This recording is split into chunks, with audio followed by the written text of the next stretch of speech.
Looking to give your 3D prints a custom look without all the extra sanding, painting, drying, curing, and wait time? Have them come out looking like this? I've got a great tutorial. It's in today's video, so come check it out.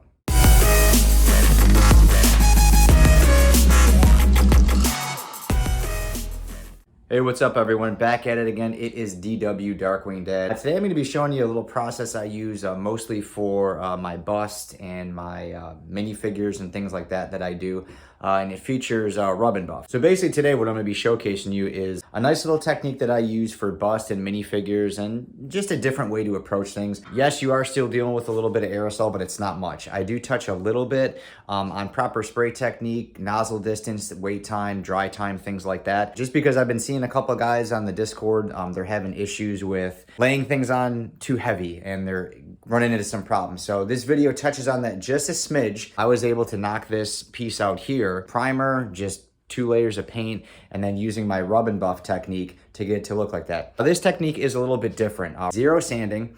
I just utilized a great filler primer, and then I show you actually how I use rub and buff as a little bit of a filling agent too. But what's great about rub and buff is it's dry in 10 minutes. So this whole piece here that I got done, it literally took me about 15 minutes. So what I'm gonna do here is kind of show you some clips of prepping the unit, how I got everything set up, a little bit of commentary on products I use and why, show you some spray techniques, and then show you the rub and buff technique, and we'll wrap everything up here. All right, so here is a look at the Ebony Maw bust, aka real life Squidward. But printed this bust here on my CR10 V2. I have this printer and this filament. This is Overture filament. Incredibly dialed in, temp tower, retraction. I have E-steps and flow all calibrated on this printer. So this printer is very dialed in. This is a 0.16 layer height, very crisp, very clean. And prints like this are absolutely perfect for what I'm going to be showing you. When you do this rub and buff type of finishing, you want your print to be very crisp, very clean, and it is. Nice way just to give some character to your 3D prints. But basically what we want to do is we don't really want to do any sanding to this at all, and what we're going to be using is just some etching primer. Now, etching primer, essentially what it is, it's just kind of like an acid, okay? What it's going to do is it's going to prep this surface for additional primer and paint. This PLA, you'll notice, any PLA, when you heat it to a certain temperature, it has a type of a sheen and a type of finish. That can actually reject normal primer. So what we want to do is we want to etch that, and by etching it, it's going to kind of give something for the additional paint and the primer to grab onto. So all I'm going to do with this is I'm going to wipe this down with some isopropyl alcohol just to get rid of any oils that might have been on my hands from me touching it. Hit it with a good coat of etching primer. Then we're going to get into doing primer, and then we're going to do some paint, and then we'll do some rub and buff. So it's really just a 3 or 4 stage process here. So first, let's get this guy prepped and etched. All right, your first coat of anything, you always want to do very light.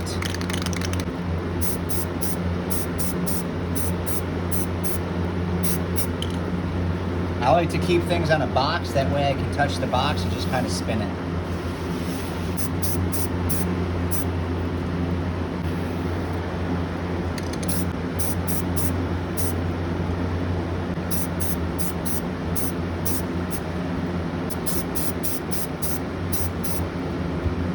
And it's pretty warm and there's very low humidity, so I'm gonna let this sit for about 10 to 15 minutes and then hit it with another coat and it should be good to go.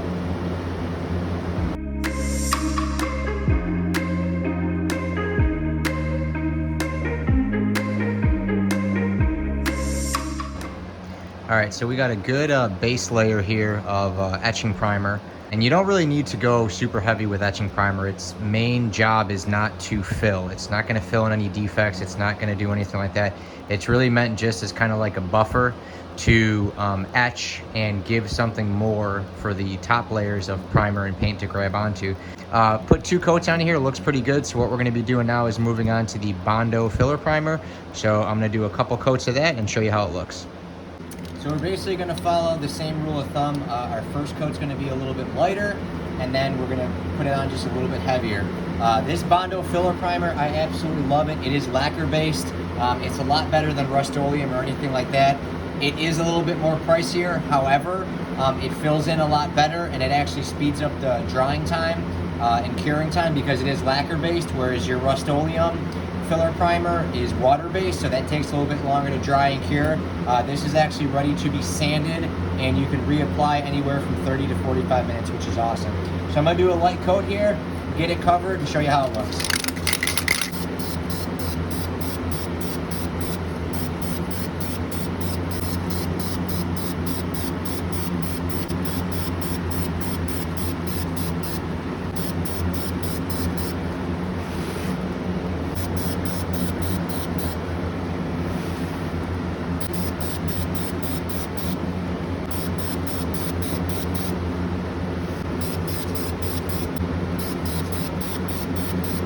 So you can see this stuff dries really fast.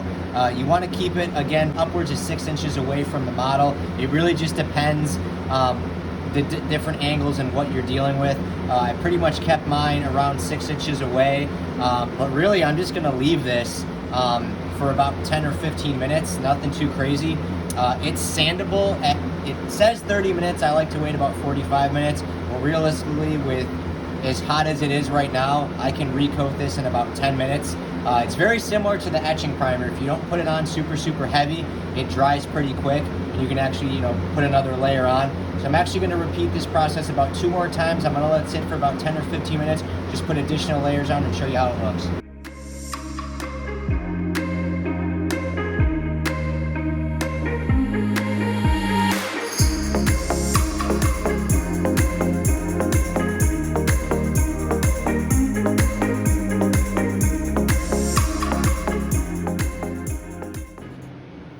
Alright, so it's been about 25 minutes here. And what I wanted to show you is just kind of show you the filling ability of Bondo filler primer and kind of explain what I was doing. The biggest mistake that people get into when they're dealing with filler primer is they think if they just spray it and load it on in one area, just keep going over and over, it's going to fill in, but that's how runs start. So when I was spraying it, what you want to notice is when it starts getting shiny, you want to kind of stop, because that means it's building up. If you look, I mean, just by doing a few layers, it did start to fill in, some of those PLA lines here. You can see how they're getting filled in. Now, if you went and sanded that would be pretty darn smooth, but the point of this video is just to kind of show you adequate coverage and patience, really. Like I said, I think a lot of people, they'll just grab something, and if you notice what I was doing in the video is I would kind of go over, but then change my direction. You don't want to keep just going over in the same area, because that's how you get runs, and we don't want to get runs in this because we're not sanding it. It doesn't really look too bad. The top of the head could get sanded and things like that. I wanted to share with you some techniques. Like I said, you really want to, kind of go, top to bottom, bottom to top. And what I'm gonna do is, since this is sat for about 25 minutes, I'm gonna let it sit for about 5 minutes more. I'm gonna hit it with one more medium coat of filler primer. We're gonna call it a day. Okay, we're gonna leave it, we're gonna let it sit for an hour, and then we're gonna paint it. So, but overall, it does look pretty good. I did put it up on this cap just to make sure I got adequate coverage on the bottom. Overall, I think it's gonna look pretty good. We'll get better pictures of it once it's all painted and everything. I'm just going to do a gloss black. This is a project that you can do at home. It's easily done in a few hours. Just want to make sure you get your adequate dry time and cure time. I got a lot of sun. It's pretty hot in here, so this stuff's all drying pretty quick. That's why I'm leaving it in the sun here. The paint's gonna have to dry for a little bit longer. Realistically, after about an hour, because I'm just doing a light coat of paint, it should be ready to go. So about 5 more minutes, hitting this with one more layer of filler primer, and then we'll be on to gloss black.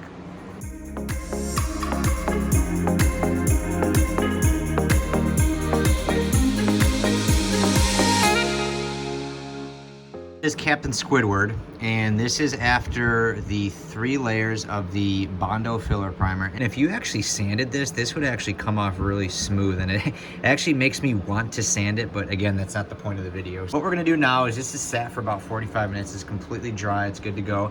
We're just gonna put some gloss black on, just a really light coat, nothing super heavy. I'm gonna give you some tips on that. Put the black on there, it's gonna sit for about an hour, and then we can start weathering that thing with some antique silver and see how it looks. So I'm gonna get this guy moved over to the painting tent and just get some gloss black on him.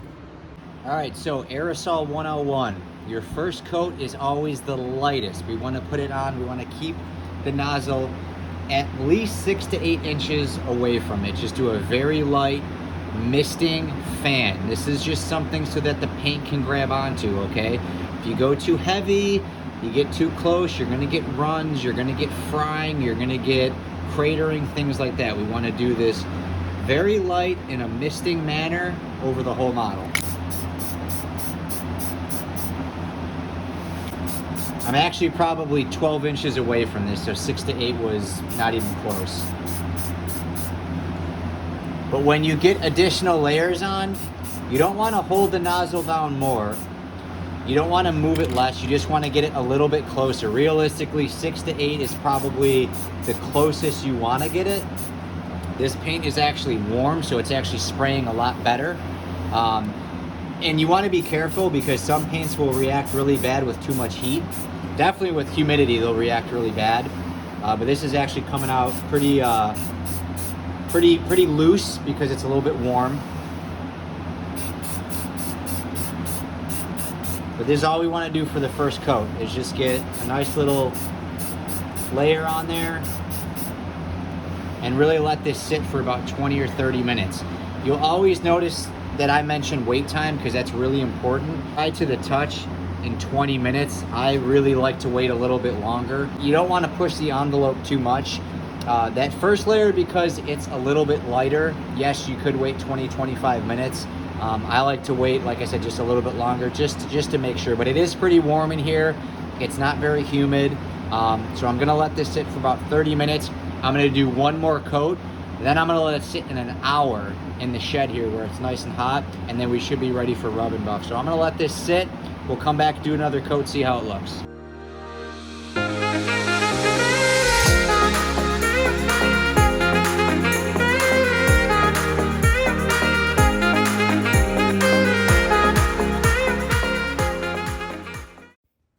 All right, so I actually gave the statue an extra hour to sit just to be safe. And you can see here we're using silver. Whatever you want the main color to be is what you're gonna do. So if you want it to be gold, you would use gold. If you want it to be silver, you would do silver. But you can see here, it's all painted, it's all completely dry. I got my gloves on here. Definitely wanna use gloves when you're doing rub and buff. I've got my 3 small towels cut up into little pieces.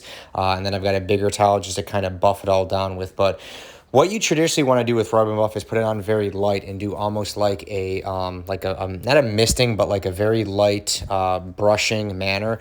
But with this, I actually use the rub and buff a little bit as a filler. So I put it on really, really heavy. I basically cover the whole model, front to back, top to bottom. The face is really the only area where I go a little bit lighter, but this whole bottom section, I put it on very thick, okay? And then I kind of let it sit, and then I go over it with the dry towel. The dry towel, what you're doing is you're working it and you're rubbing it, and you'll actually see how it gets a little bit of shine there, and that's what we want. It's almost instantaneously dry. So you put it on and then you really rub it in, put a little bit of pressure, a little bit of elbow grease, rub it in, and it really does help fill those blemishes in just a little bit more. Now, you'll notice I'm doing kind of like this light brushing motion on the face. The reason why I don't go super heavy on the face is because it can be hard to kind of get those small, intricate definition areas back, if that makes sense. So there's just certain ways that the paint manipulates and highlights certain dips and wrinkles and just highlights in the face. So really the face is the only area where I go really light. But the rest of the bust, you know, the chest, the shoulders, anything like that, I actually go back over with a different color of rub and buff. So once you have your base coat down and you give it a good buff with a separate clean towel, using Darkwing Z's toy here as a reference, what I wanted to do is give it its own touch and its own character. So what I did is I used more rub and buff, which is perfectly fine to do. You can use a different rub and buff color on top of another rub and buff color. So what I did is I actually went through in the areas that were black on the Ebony Mall model. I went through and just filled it in. And same technique, I just put a little bit on a towel. I started with the black, started rubbing it in, adding the color, and then basically buffing it over with a clean towel. I went through and actually put a black base over the silver and then mixed a little bit of silver and black together to give it more of a, I guess like a charcoal or a graphite color. Again, giving it a little bit of variance in the color of the chest and the chest plate area. But went over the whole model. Applied the black, did some areas where I mixed the black and the silver to make it like a medium tone, and then just wiped the whole model down with the towel. Again, it just added a different look, a different touch versus just a plain silver on the whole model. You're giving it highlights and contrast, and it creates shadows and just gives a different look to the model. I went through the center there, added the black, and I actually added a little bit of gold around the chest. Some of it overlapped, so really what the best thing to do for that is, and I'll take credit for this because I haven't seen anybody do it, but I got these little precision Q-tips, and they work really great for defined areas. So what happened when I was putting the gold on is some of it got on the black and some of it got on the silver. But what you do with these Q-tips is you just put a little bit on the tip, and just like if you're coloring with crayons or a pencil or something, you just fill in the areas. It's just like using like a defined paintbrush, and it works really great. So one end you use to apply, you flip the other end of the Q-tip over on the clean end, and you just buff it in. So you're doing the same thing, you're rubbing and buffing, you're just using a Q-tip. But ultimately doing this, you were able to get into those little nooks and crannies that you would never be able to get into by hand with a towel, and it just gives it its own unique look with a little bit of definition. It makes it look a little bit cleaner and a lot sharper. You let it sit for about 10 minutes, wipe the whole thing down with a towel, give it a final buff, and you're good to go.